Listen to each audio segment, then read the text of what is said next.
જય સ્વામિનારાયણ. હનુમાનજી જ્યારે લંકામાં પ્રવેશ કરવા ગયા ત્યારથી સત્સંગ શરૂ થયો ને. પહેલી વાત એ લંકીની એમને તરત પડકાર કર્યો, અય ચોર ઉભા રહેજો. પકડી પાડ્યા ને, બસ બસ અહીંથી સત્સંગની શરૂઆત થાય છે. આપણી આજુબાજુ જ સંત હોય, આજુબાજુ જ સાચા સાધુઓ હોય, આજુબાજુ જ સત્સંગ થતો હોય, પણ આપણે તક ચૂકી જઈએ છીએ. જો લંકીની તક ચૂકી ગઈ હોત તો લંકીનીને કંઈ મળત નહીં. પણ લંકીની જેવા સંત એમને નીકળ્યા તરત પકડી લીધા, તો લંકીની અમર થઈ ગઈ. સેજ આમ નજર વહી ગઈ હોત ને હનુમાનજી ઘૂસી ગયા હોત તો લંકીને કોઈ ઓળખતું ન હોત. પણ એને પકડી પાડ્યા સંતને. એમ આ ગોલ્ડન ઓપોર્ચ્યુનિટી છે.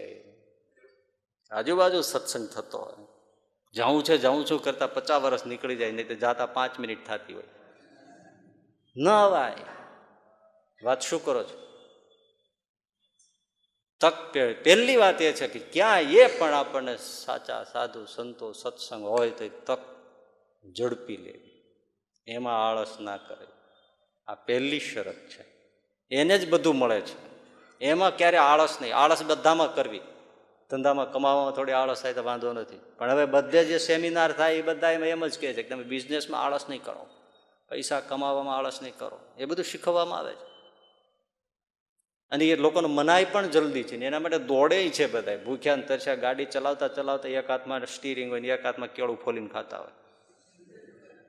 આવું તો ક્યાંય સત્સંગમાં તો કરવાનું છે જ નહીં. નિરાયતે તમે સાંભળો અને છેલ્લે તમને કેવું સરસ મજાનો પ્રસાદ મળતો હોય છે, બોલો, વગર પૈસે. ઓલે તો બધે તમે ધંધામાં જાઓ તો ચૂકવોથી ખાવાનું મળે, જમવાનું મળે, વગર પૈસે મળે તોય આવે નહીં. તક ચૂકી જાય. અને જો એ તક ઝડપી લે તો ત્યાંથી તરત શરૂ થઈ જાય છે. લંકીને શું કહ્યું, હે ચોર. આમ સારું ન લાગે, પણ એક દ્રષ્ટિએ સાધુ છે ને એના જેવો કોઈ ચોર નહીં.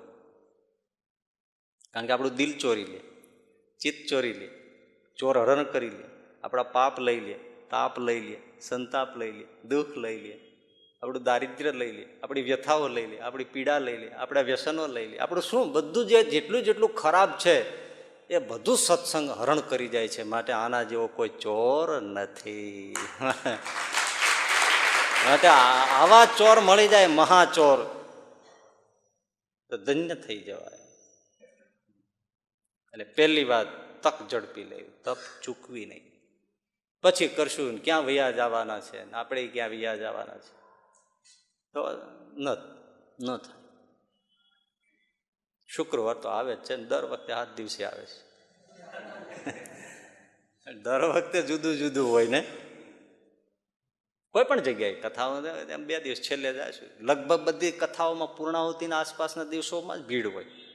કે આગળ શું હોય, બધા બેઠા છે એમને.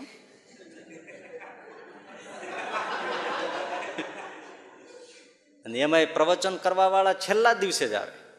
અને ભાઈને પાછા 5 મિનિટ ન આપો તો માઠું લાગે. અમને કંઈ બોલવાય ના આપ્યું તે શું આપ્યું, એટલા માટે જ આવે છે. આવાઓને ખાસ ન દેવું જોઈએ. ભાઈ જ નહીં.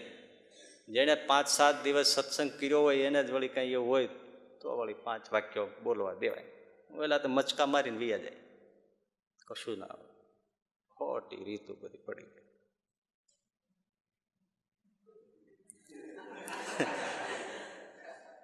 એટલે સત્સંગની તક ઝડપી લેવી, એમાં આળસ ન